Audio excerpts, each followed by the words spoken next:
You have a Rhodes, Kyle? I think so. I think I found one out back for you. Awesome.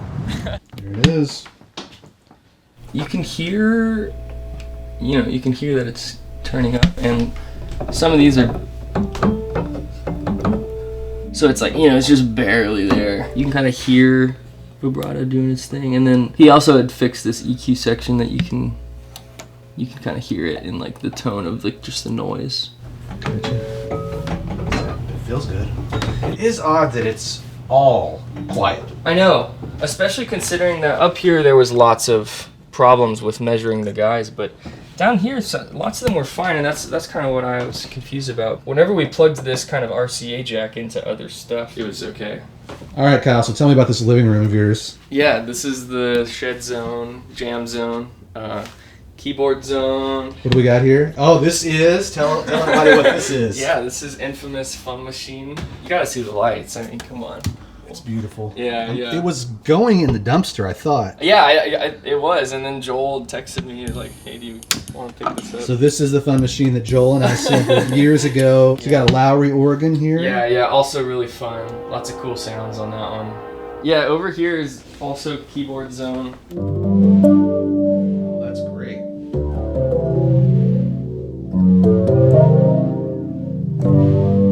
And if you go single mode, it has this like kind of tape-ish effect,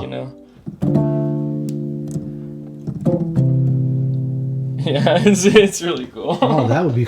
We got to sample that. That thing's really sweet. Yeah, this is pretty much always where the drums are set up. What kind of kit is this? This is a late '60s Gretsch, 13, 16, 20. We kind of always have these set up. Lots of times they get swapped out. Those are really cool. Those are like those little mixers.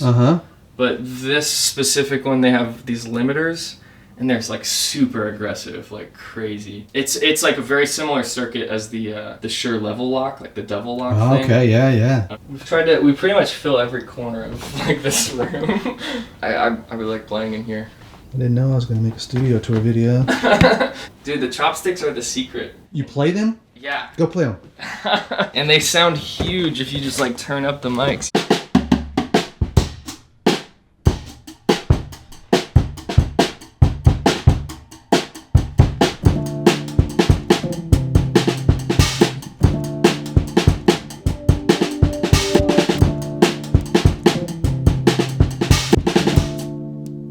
All right, Kyle. I know this is kind of hard for you. Yeah, she's gonna be really good though. You're gonna get some good action. I'll give it my best.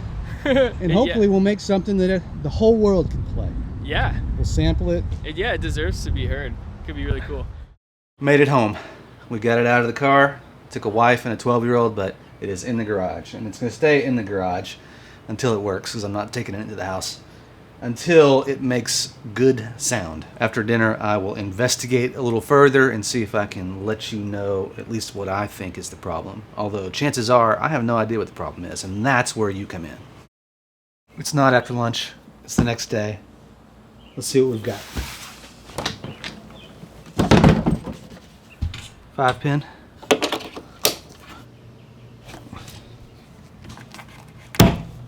When I turn it up, I get a sound.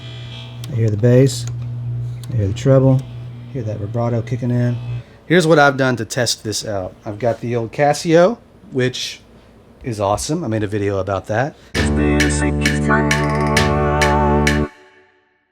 And I have this horrific setup here that is going into, basically, I'm taking the RCA output.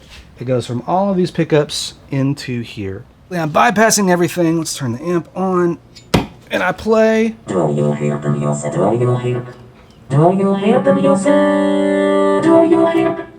cabinet sounds awesome. We've got the vibrato here. So what does that tell me exactly? The big issue with these later model Rhodes was these pickups, especially these white pickups. As you can see, I have all white pickups. Kyle went through and measured all these pickups. His experiments say that some might be dead and some are not dead. What gives me some hope about the situation is that the output is very consistently quiet across the entire keyboard. It's not just a few notes here or there, it's the whole keyboard. Now everything's plugged back in, amp is on.